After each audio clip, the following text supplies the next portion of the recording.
Disclaimer and warning. In no way is Legion supposed to represent an accurate depiction of dissociative identity disorder, which is an actual and very real disorder. I make sure to refrain from using any terminology associated with such disorder. Legion is supposed to represent an old-school sci-fi and werewolf-esque form of multiple personality disorder, and is not to be taken as a representation of any real-world mental illness. Legion is also a piece of fiction that depicts extremely graphic scenes of wanton violence and gore. So if you're squeamish, opposed to edgy humor, or don't like cursing, this book is not for you. Thank you for listening.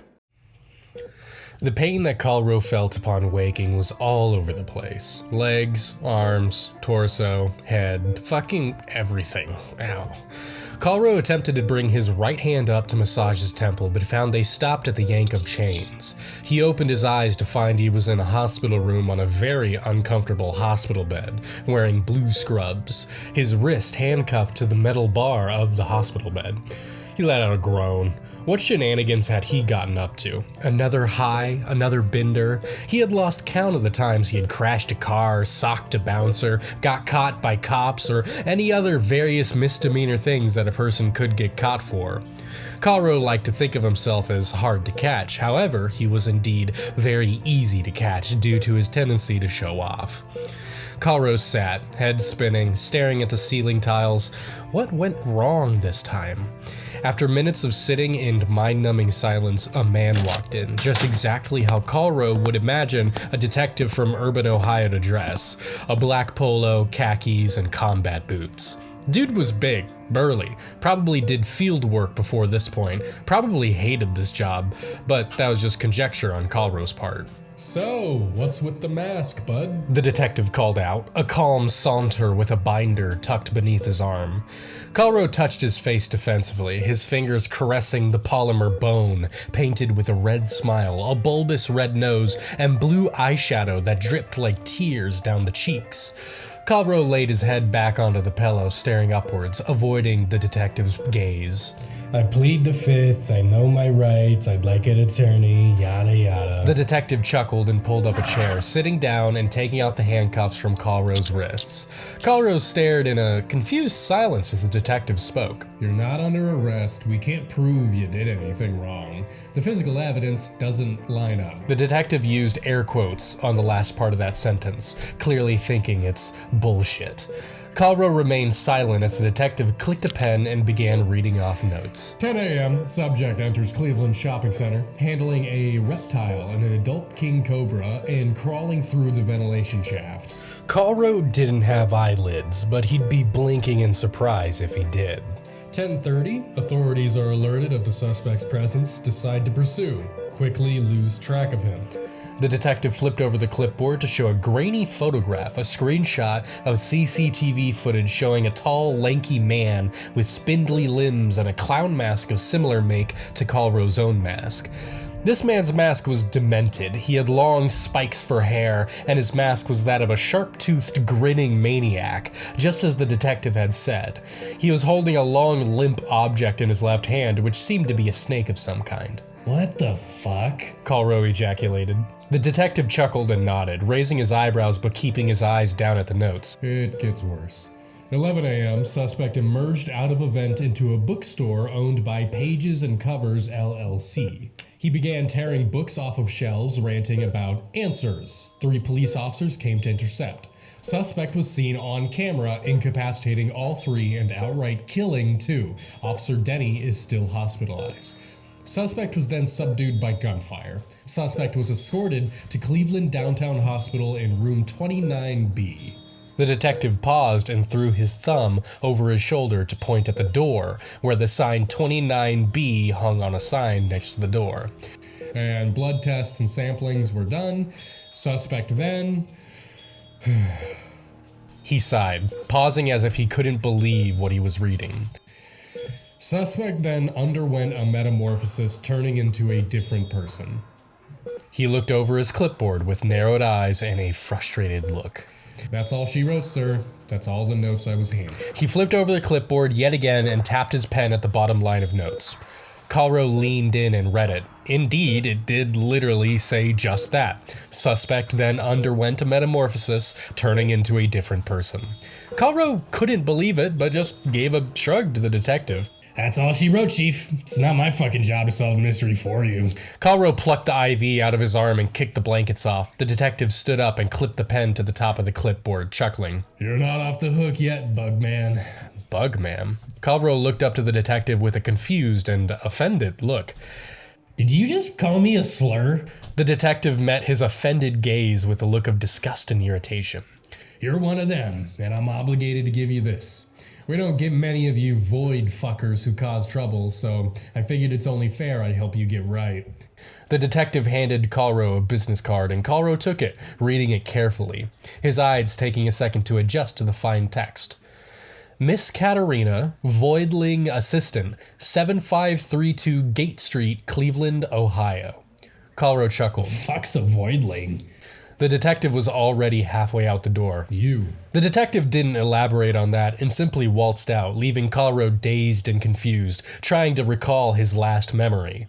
See, Caulro knew a lot of things. He knew to test his molly and clean his pipes before using them. He knew to always hold your bag to your chest when walking around in crowded areas. He knew that if you wanted to haggle prices, you had to start high and work your way lower, and that if your tabs taste metallic, then you need to spit them out.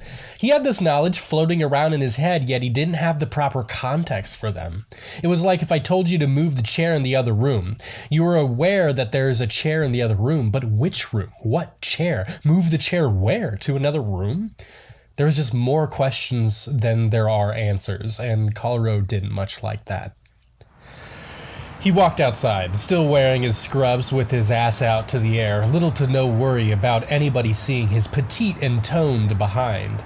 As he stepped out onto the bustling city streets of what he immediately recognized as Cleveland, Ohio, it was one of those places that you only visit for their football games.